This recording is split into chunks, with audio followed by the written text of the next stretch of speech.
அண்ணாமலை வந்து குழப்பத்துல இருக்காங்க. நேத்து வந்து அந்த சித்தர் வந்து ஏன் அப்படி சொல்லணும்னு சொல்லிட்டு, அதுக்கப்புறம் அவங்க அம்மா வந்து பார்த்தீங்கன்னா, "அதெல்லாம் ஒண்ணும் இல்லடா. நம்ம தான் வந்து கோயிலுக்கு போறோம்ல. எல்லாம் சரியாயிடும்." அப்படின்னு வந்து சொல்றாங்க. அதுக்கப்புறம் வந்து நம்ம மீனாவும் வந்து அத நெனச்சு யோசிச்சுட்டு இருக்காங்க. அப்போ வந்து முத்து சொல்றாங்க, "அவர் தான் வந்து மனநிலை சரியில்லாதவரு. அவர் சொன்னத நெனச்சு நீ ஏன் வந்து யோசிச்சுட்டு இருக்க? எல்லாம் சரியாயிடும் விடு." அப்படின்றாங்க. அதுக்கப்புறம் எல்லாரும் கோவிலுக்கு கிளம்பி போறாங்க. அங்க வந்து ஐயர் வந்து தண்ணி எடுத்துட்டு வர சொல்றாங்க.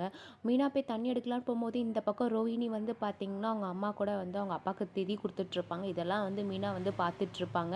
"எப்படி நீ உனக்கு வந்து இதெல்லாம் வந்து மறைக்க தோணுச்சு?" அப்படின்னு சொல்லிட்டு கேட்டுட்ருப்பாங்க. அதுக்கப்புறம் வந்து ரோஹிணி வந்து அவங்க அம்மாகிட்ட இருந்து சொல்றாங்க, "நான் மீனா கிட்ட வந்து கொஞ்சம் தனியா பேசணும். நீ கிரிஷ கூட்டிட்டு கிளம்பு. மகேஸ்வரி நீயும் போ." அப்படின்னு வந்து சொல்றாங்க. அதுக்கப்புறம் வந்து பார்த்தீங்கன்னா, ரோஹிணி வந்து ஏன் இப்படி பண்ணேன்னு சொல்லிட்டு எல்லாத்தையும் எக்ஸ்பிளைன் பண்ணிட்டுருக்காங்க.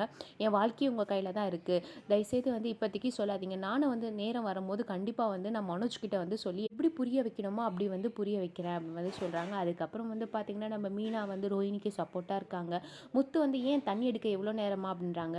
அதுக்கப்புறம் மீனா வந்து பார்த்தீங்கன்னா, முத்துக்கிட்டயே மறைச்சிடுறாங்க. "இல்லைங்க ஒன்றும் இல்லை." அப்படின்னு வந்து சொல்றாங்க. அதுக்கப்புறம் ஊருக்கு கிளம்பி போறாங்க. நம்ம முத்து வந்து பார்த்தீங்கன்னா, கிறிஷோட பெரியப்பா பெரியம்மாவுக்கு டிரைவரா போறாங்க. அதுக்கப்புறம் வந்து கேட்குறாங்க, "இது மாதிரி வந்து நீங்க கிறிஷோட அம்மாவை பார்த்தீங்க?" அப்படின்ட்டு. "இல்லை அவங்க இன்னமும் கோவமா இருக்காங்க." அப்படின்றாங்க.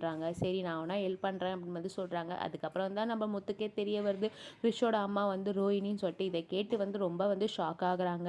ஸோ மறக்காம நம்ம சேனலை சப்ஸ்கிரைப் பண்ணிக்கோங்க. தேங்க்யூ ஃபார் வாட்சிங்.